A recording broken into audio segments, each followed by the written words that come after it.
Hey everyone, your daily dose, daily puzzle, 226, 2015. Go get it. Go catch that beautiful butterfly. Go solve that puzzle. Let's do this thing. Okay, we have Nedeljkovic versus Gaprindashvili, Leningrad, 1964. Interesting position. Never seen this one, for sure. Okay, so we have back rank issues going on here for black. Back rank issues. I wonder if there may be some way to deflect the queen. If we try to play rook d5, he can just take our queen, though, because giving check, he just blocks. The queen is on f8, which kind of eliminates any immediate back rank tactics. I see this other idea of knight to g5 as well, but the queen's hanging, so knight to g5 just fails to rook takes f5. And again, if check on f8, then rook to f8. No power moves will make up for that kind of loss of material. I start looking at the bishop being undefended here, if that's something to have go off in your alarm system, right? Weak king, weak areas of the board, undefended pieces, these are all things that should go off on your alarm system. But I don't see anything concrete. Queen to b1, he can move the bishop, probably do a number of squares, and just immediately kind of dismiss this idea. You're probably just helping him to solidify, so unless there's some other way to trick the queen off of f8, I'm kind of at a loss for this one. So we have to figure out some other way to create a mating net, maybe. The knight g5 idea, looking back at it, probably the light squares here are a problem. Something like queen h5 followed by knight to h5 seems sort of passive, but okay, I think I see it now. Yeah, so we can flip the script. I consider knight to g5, and after rook takes f5, rook d8, but that's met by rook f8. But rook to d8 first should deflect the rook, and then knight to g5, how does he stop mate on h7? If g6, we have queen f6 check, king to g8, and then queen f7 check and mate. Which means that after rook d8, rook takes knight g5, how does he stop mate on h7? I don't think he can. He can run the king, but that's a queen and knight mating net that we know well. I think so. We'll just be taking h7 and checking around. Yeah, no reason to give queen f7 check first and then come here, because that actually improves defense. No, I see a force mate anyway. Okay, so check, check, and mate, or mate next move.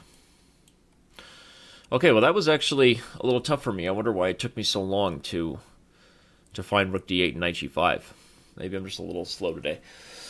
I think the process that I went through, not seeing this one immediately, is maybe even more instructive than ones that I do see immediately, and then try to find the best way to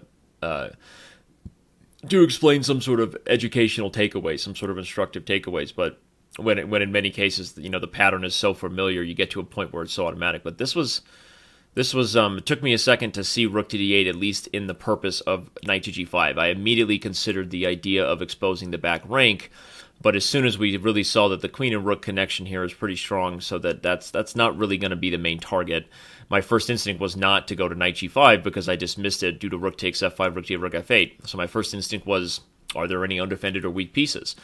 And then I went back full circle, realizing there wasn't something concrete, and so maybe then you take a look at the weaknesses in your opponent's camp and the kingside weaknesses with new eyes, looking for something new, which is actually often a mistake people make when looking for a way to complete their attack. This is advice I've given to a lot of my students, because it's just a psychological pattern I've recognized over time, where someone calculates a specific way, or maybe when they started the whole combination, they thought there was going to be a specific way they were going to take advantage of the king, like the back rank, or like a weak square, or weak dark squares, or something. Like, you start a combination recognizing that there's a problem in your opponent's camp, and then when that doesn't work out, it's very easy to either give up or to go crazy and then start sacking pieces, right? But if you've actually developed your attack with a good strategical foundation, meaning you weren't just throwing caution to the wind to begin with, then probably you're like a shark, and there's, you know, you're smelling blood in the water for a reason. So one of the biggest mistakes you can make is being stubborn on the way you want to win the game. Don't give up on a mating net just because the back rank idea didn't work.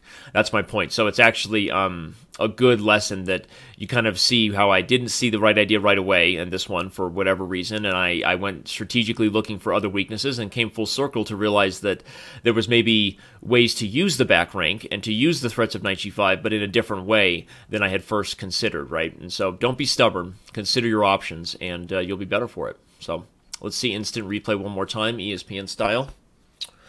Boom, right there, baby. Boom goes the dynamite. Just like that, checkmate. All right, thank you, everybody, and we'll see you around on Chess.com.